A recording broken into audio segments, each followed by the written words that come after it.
Olá, boa noite a você, meu irmão, minha irmã. Hoje, quinta-feira, nós estamos na sétima aula do nosso curso A Breve História da Liturgia.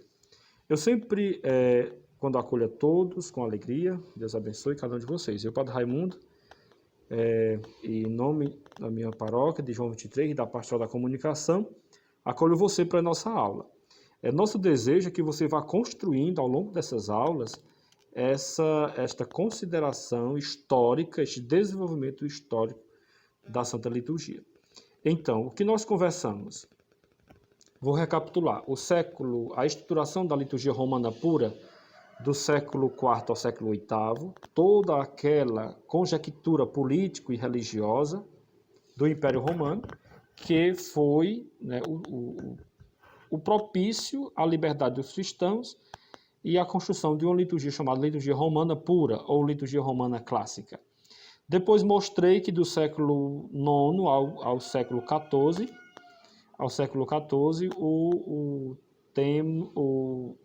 a influência da cultura, por exemplo, franco-germânica, a antiga Gália, a França e a Alemanha.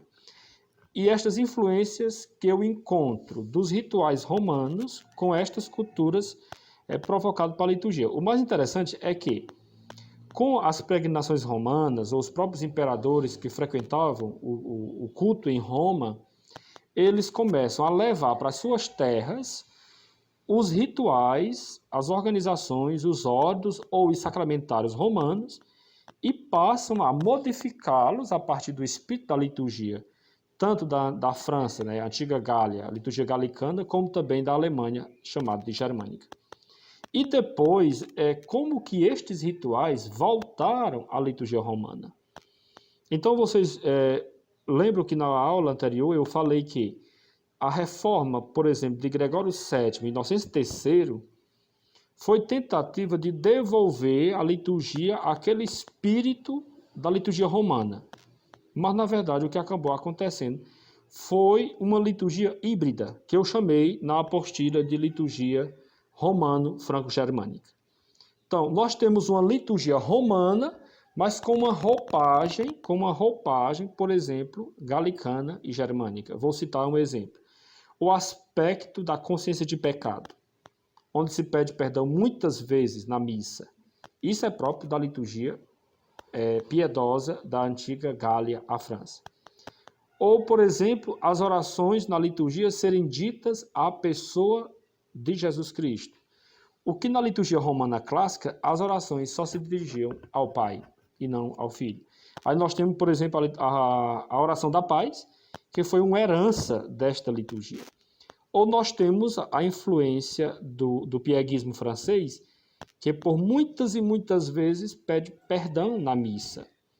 Então, assim, eu falei, nessas mudanças, por exemplo, a resposta, Senhor, tem piedade de nós. Ela é a resposta das preces.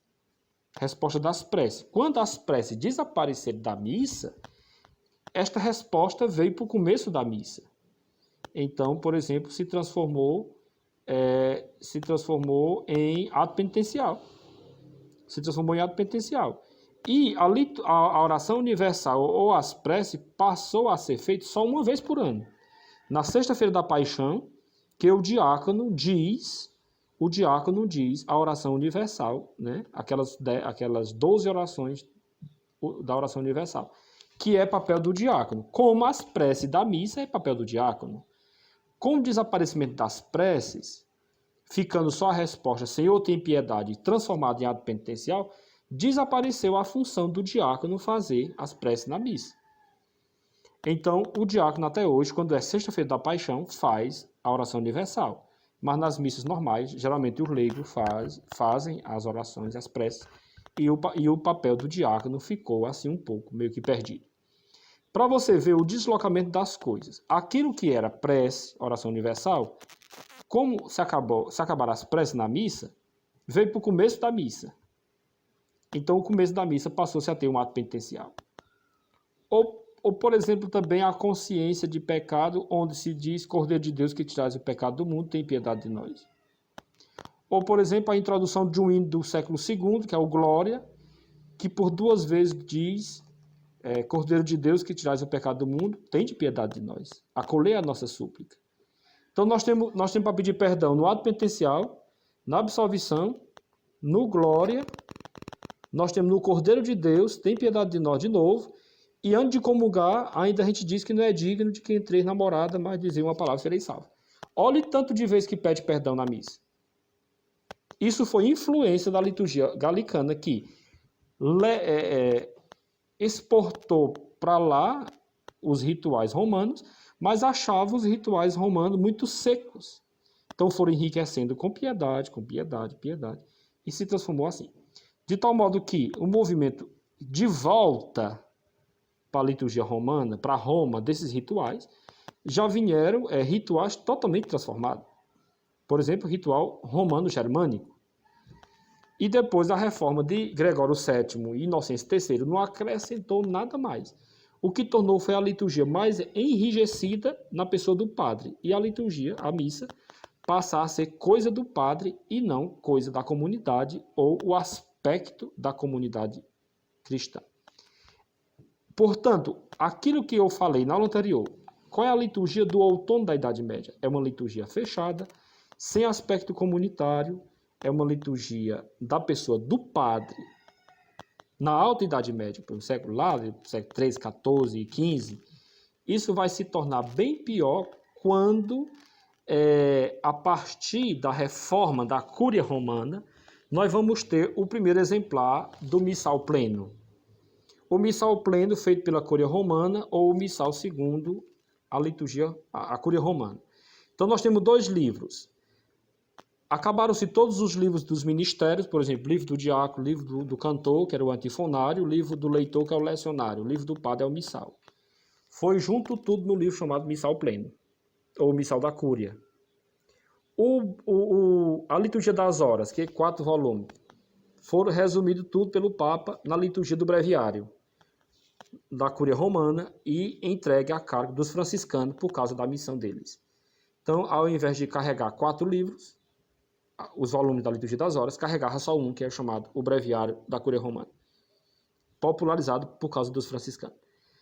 Então, a reforma, na verdade, e a alta Idade Média vai descambar numa liturgia fechada, o povo não sabe o que está acontecendo, distante da realidade, as pessoas elas não participam da liturgia, o padre reza a missa sozinho, e depois popularizou-se o costume, por exemplo, de que na mesma igreja, quantos altares tivesse o altar-mor ou os altares laterais, poderia se celebrar a missa quantas vezes ou quantos sacerdotes tivesse ao mesmo tempo no mesmo recinto sagrado, que foi, por exemplo, uma das primeiras proibições depois do Concílio Vaticano II, superado 400 anos do Concílio de Trento. Então, a liturgia passou-se da consciência que é o mistério pascal de Cristo e a comunhão com ele para assistir à missa e ver a hóstia. Então, assim, os que viam a hóstia já estavam satisfeitos com a participação da missa. Não precisava comungar, né? Então, como a missa deveria ser dita em subvoce, em voz baixa, e o sacerdote inclinado na hóstia, ninguém via a hóstia. Como cresceu a consciência da adoração e não da comunhão, os padres agora tinham que mostrar a hóstia.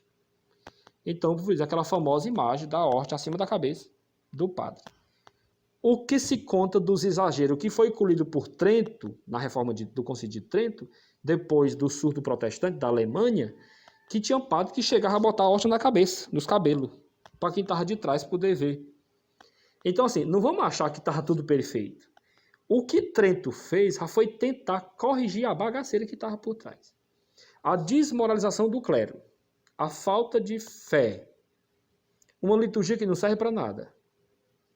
Só o padre faz as coisas, ninguém ajuda, ninguém participa de nada. Então, transformou-se num verdadeiro mistura que aí a igreja foi se dar conta desta confusão a partir do protesto que veio dos reformadores como na Alemanha, antes de Lutero já tinha protestante, né? Já tinha gente que duvidava das coisas e questionava Roma, como João Hus, Wycliffe e os movimentos de reforma. Quando a gente fala que a reforma protestante foi Lutero, é porque Lutero teve coragem de fazer. Mas antes do Lutero já tinha vindo um monte de gente para tentar fazer a reforma. As intenções dos protestantes, os protestos chamados, por isso que é protestante, era para corrigir erros que, na verdade, estas críticas e esses erros eram existentes. De certa forma, o que os protestantes exigiam estava correto. Que o povo participasse da liturgia, que as pessoas entendessem o que estava sendo rezado, que as pessoas tivessem a palavra de Deus.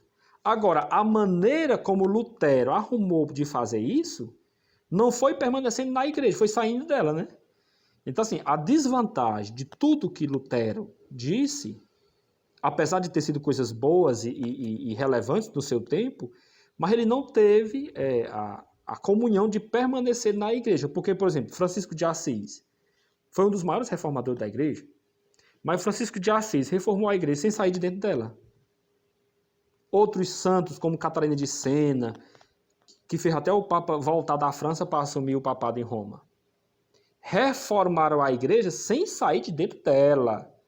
Lutero, com os protestantes da Alemanha, reformaram a igreja saindo da igreja, saindo da comunhão. Mas, por exemplo, os reformadores acusavam a decadência da liturgia, a falta de espírito evangélico, questionava a missa na língua do povo, a participação ativa da assembleia, a recitação da oração eucarística em voz alta. Olha o tanto de coisa que quem é que vai fazer isso depois? A reforma do Concílio Vaticano II. Porque Trento, ele tinha que mostrar uma posição contrária ao que os protestantes estavam dizendo. Então, essas coisas que os protestantes diziam, o que Trento fez foi enrijecer mais, com a missa, todo o Ocidente em latim, a missa chamada a Missa de São Pio V, que foi, quando terminou o Concílio de Trento, aqui a apostila diz, de 1545 a 1563, aconteceu em 8 anos as sessões do concílio na cidade de Trento, na Itália, e aí, para combater, que foi um concílio doutrinal, dogmático, para combater a reforma protestante.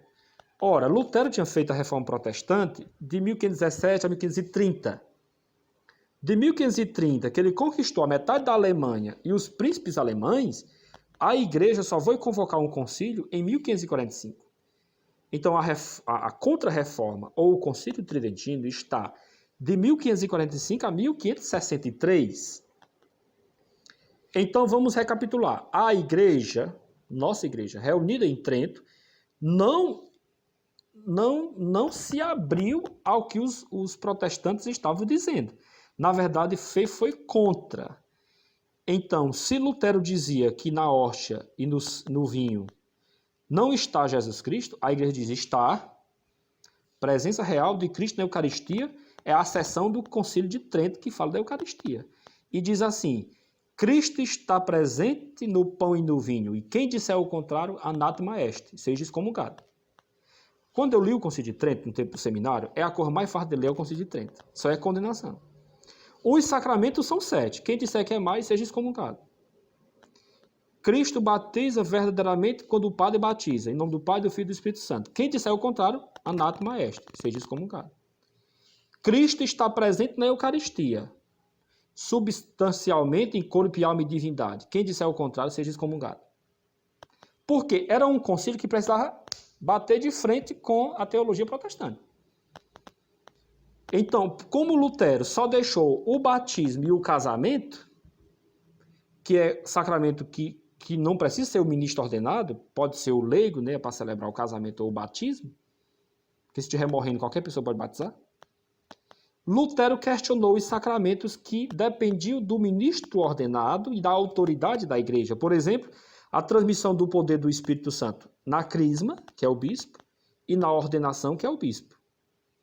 O perdão dos pecados, que é o sacerdote, e a unção dos enfermos. Então, ele acabou logo com os 4, de uma vez só. E ainda disse mais que a permanência do vínculo do matrimônio se acaba quando os noivos se separam, quando os casais se separam, que aí, no caso, tira o valor de sacramento do casamento cristão. O casamento cristão que é único e indissolúvel, é só com uma pessoa para o resto da vida. Lutero disse, não, pode divorciar que não tem nenhum problema. Então, os sete sacramentos que o concílio depois elencou, na Reforma Protestante ficaram 2. Então, o concílio combate o que Lutero diz. E o que Lutero mais ofendeu foi a Eucaristia. Porque Lutero disse que não existe sacerdócio ministerial, então o nosso sacerdócio é falso, segundo a cabeça dele. Cristo não está presente na Eucaristia, então se a gente celebra a Eucaristia, pão e vinho, e se Cristo não está presente, eu posso jogar no mato, dar para o cachorro, né? Então, por isso que aquilo que hoje, na teologia protestante, se chama de Santa Ceia, Cristo não está presente na Santa Ceia. Só faz a ceia para se lembrar do que ele falou e não porque acredita que ele está presente na Eucaristia.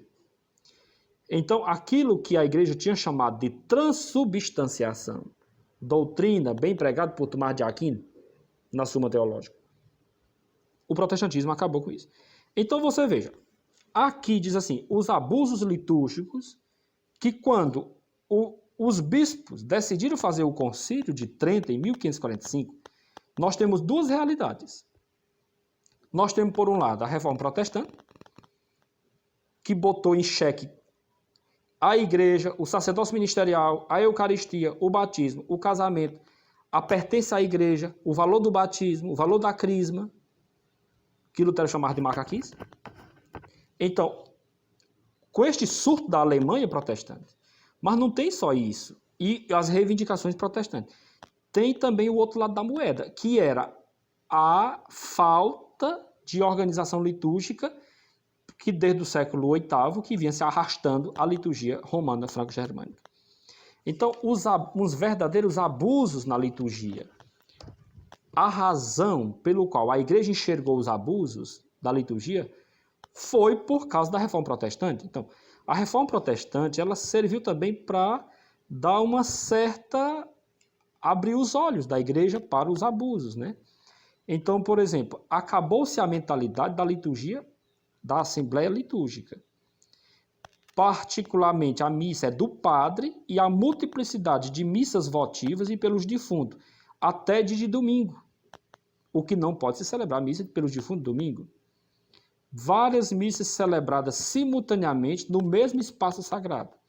Missas privadas celebradas nas laterais, nos altares laterais, enquanto se celebrava uma missa solene no altar-mor da igreja. Outros abusos colhidos pelo concílio revelam um conceito equivocado em torno da eficácia do sacramento. Olhe, o sacramento tem que ter matéria e forma. A matéria, a água, a fórmula, eu te batizo em nome do Pai, do Filho e do Espírito Santo.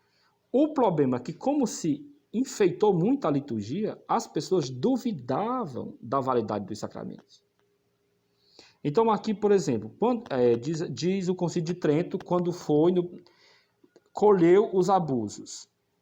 Alguns, quando rezam a missa, não mantêm a gravidade, mas pronunciam as palavras da consagração, feitos palhaços, como se estivesse fazendo um teatro, ora levanta a voz gritando, ora apenas diz bem baixinho as palavras da consagração. Pronunciam aos tropicões as palavras sagradas, que deveriam ser ditas sempre no mesmo tom.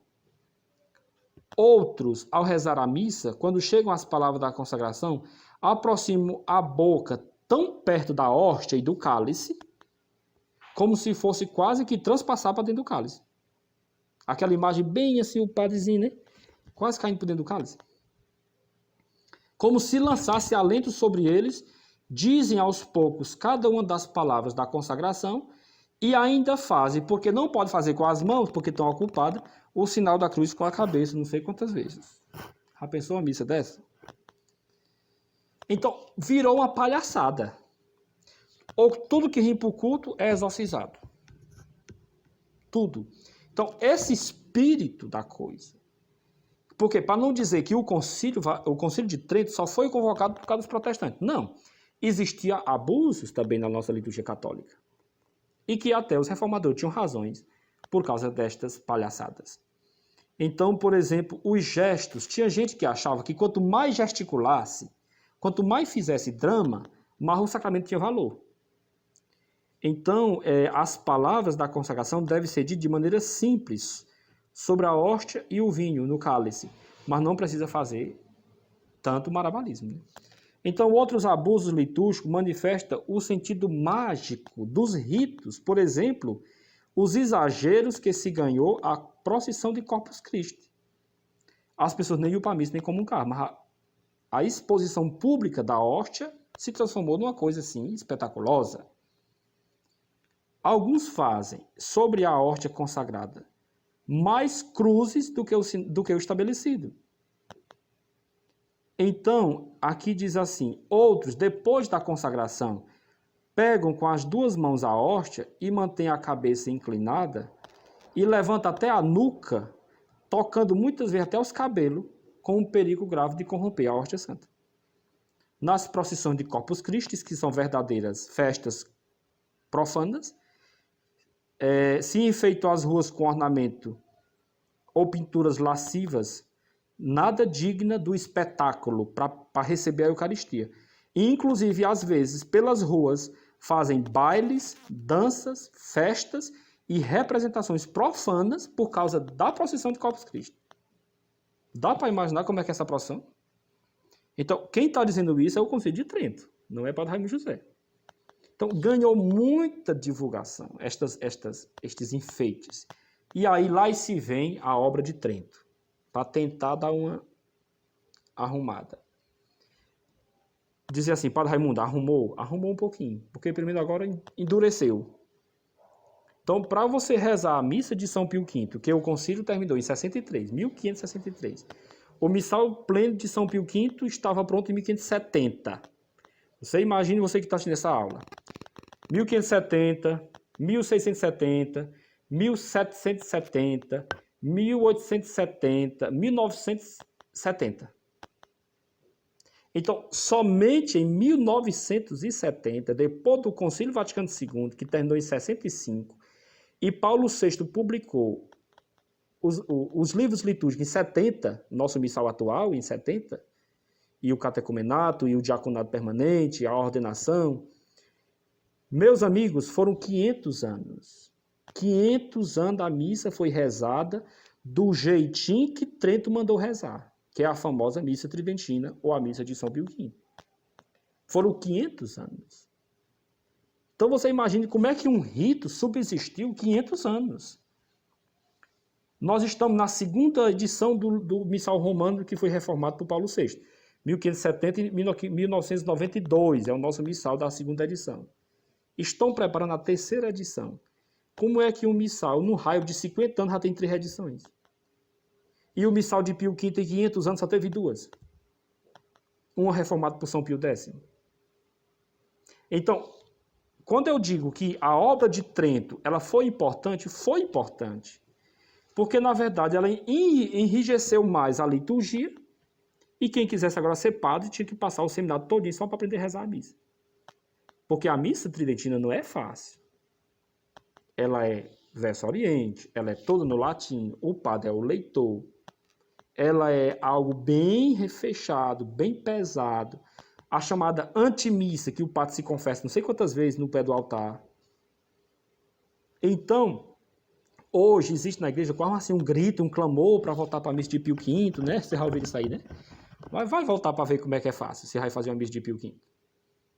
Então, o missal pleno de São Pio V, que era o papa da época, né, da reforma, do fim do concílio, e depois a publicação dos livros, o missal de São Pio V, o missal pleno, né, que era uma verdadeira obra de arte, né? Aqui em casa eu tenho um, que parece assim uma coisa enorme, né?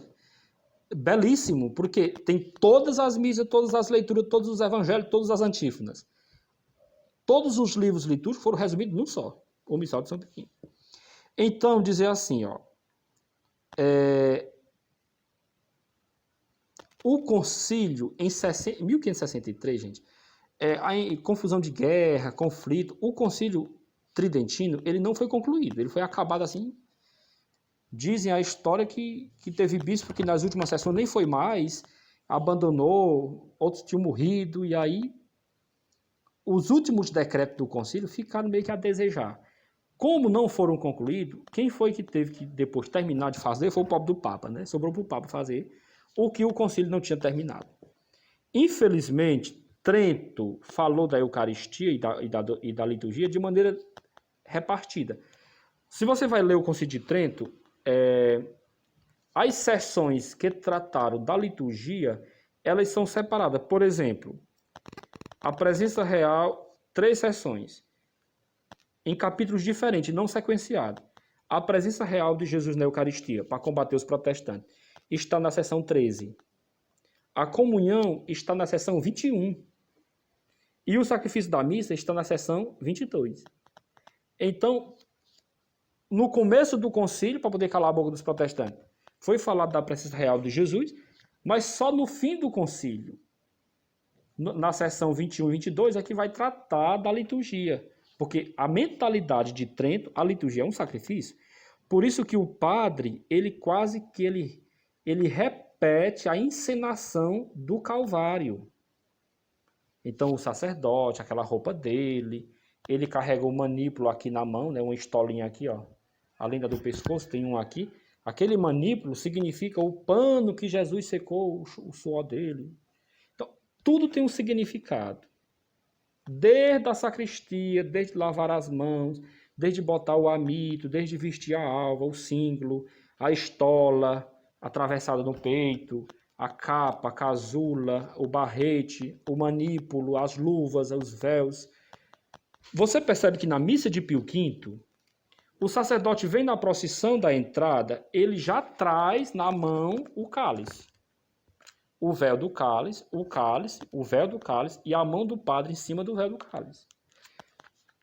Lembre-se, Isaac, quando foi ser sacrificado no Monte Moriá, onde Deus tinha mandado a Abraão sacrificar seu filho, era Isaac que levava a lenha do sacrifício. Quando Cristo vai morrer na cruz, é Cristo que leva a madeira do sacrifício. O padre também. O padre que vai rezar a missa, se é sozinho, se é com gente, não importa, é ele que leva a matéria do sacrifício. Por isso que é o famoso véu do cálice, que até hoje as pessoas perguntam, para que este véu do cálice, né? Era para vestir o cálice, enquanto levava para o altar, né? Ao chegar no altar, parava, confessava os pecados pessoais, e depois os comunitários, né? E aquelas formas penitenciais. Em suma, o aspecto positivo da obra de Trento, podemos destacar a correção dos abusos, isso aí foi bom, né? Corrigiu, melhorou e tudo. Os esclarecimentos teológicos sobre a Eucaristia, e não só a Eucaristia, mas os outros 6 sacramentos. Agora, como negativo, qual foi a questão negativa? Como dado negativo, podemos ressaltar a não aceitação daquelas reivindicações, até bem intencionadas, dos reformadores protestantes.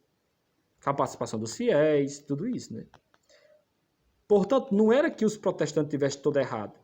Como já disse, o que eles não acertaram foi criticar a igreja e não permanecer dentro dela, mas querer sair. E temos muito um aspecto ambivalente. A falta de tempo para terminar o concílio entregou tudo nas mãos do Papa a decisão de liturgia. Isso constituiu uma solução de emergência diante da anarquia que estava a igreja e manterá a liturgia romana completamente petrificada durante uns 4 séculos, como eu falei, fazendo referência à próxima grande reforma litúrgica que vai ser o Concílio Vaticano II.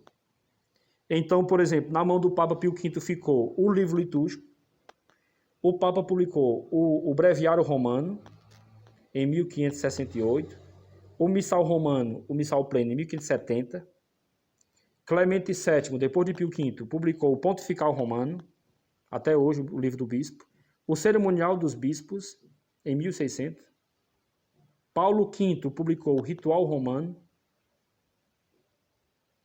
de uso não obrigatório. Então, estes papas deram continuidade à obra de Tento, né? E aí vem, logicamente, né, para nós terminar aqui, a era chamada a era do rubricismo, ou a era barroca. Duas coisas. O barroco, como movimento literário e arquitetônico e cultural, era tudo aquela perfeição. Você pode ver uma igreja barroca como é que é, né? Os arcos, os anjos, as pinturas, as portas. É belíssimo. É o estilo barroco, né? Que foi, por exemplo, o estilo de igreja que nós herdamos aqui no Brasil. Mas aqui na nossa apostila ressalta de maneira inalterável, por mais de 4 séculos, quase 500 anos, a rigidez e o que nós chamamos a era do rubricismo. A era do rubricismo é as regras litúrgicas. Então diz assim, Padre Raimundo, a liturgia são as regras? Não. A liturgia não são as regras. Mas para Trento o que vale é a regra. Por quê? Tem que ter a regra para poder manter a fé. Então, por exemplo, dizia-se no seminário, as mãos do sacerdote deveriam ficar sempre assim durante a recitação das orações. E aí conta-se a história que o professor mestre de liturgia devia ter uma corda, que era para quando o padre, o seminarista que estava celebrando, aprendendo a ser padre, abrisse demais as mãos, o professor puxava, que era para ficar todo tempo assim. Então, se você for rezar a missa tridentina, você pode prestar atenção que o padre é sempre assim, né? A cada vez que termina, fecha e depois abre. Quase um robozinho, né? Então, isto foi um exagero também das regras do rubricismo. Então, meus queridos colegas, encerrando aqui a aula, diz assim, né? Foi uma reforma interessante de Trento, mas não levou em consideração a participação do povo, né? Então, este assunto da participação ativa dos fiéis, nós vamos voltar somente no Concílio Vaticano II, porque aqui praticamente acabou. E eu desejo um bom estudo. Aí na nossa apostila, nós vamos enviar o texto junto com a aula. Tem 7 perguntas, né? As perguntas do exercício. E eu desejo que você leia a apostila, complete com o meu vídeo, pesquise na internet uma missa tridentina, assista, né? Para você poder entender o contexto do que nós estamos falando, né? Então, que Deus abençoe e até a próxima oportunidade.